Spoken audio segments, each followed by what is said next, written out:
Здравейте, колеги! В това видео ще покажа как съм си инсталирал приложението Honda RoadSync. Отиваме в Google Play, търсим Honda RoadSync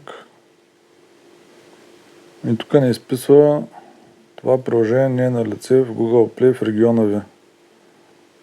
Не можем да го изтеглим през Google Play магазина, затова го правим по друг начин. Отиваме в браузъра, намираме друго приложение, Aptoide, изтегляме го през браузъра. Това е приложение като Google Play магазин. През това приложение може да се пазарят други приложения. Съответно правим регистрация.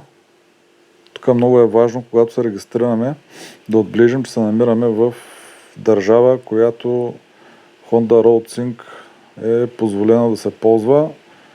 Аз съм се регистрирал в Германия. След което влизам в приложението,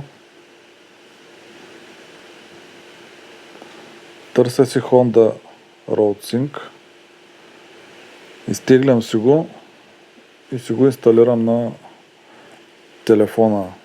Там пак се прави регистрация.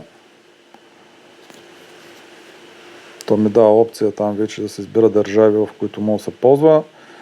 Посочвам Германия и съответно следвам стъпките за регистрация. Избирам си модела на мотора, съответно ADV350 и следвам инструкциите.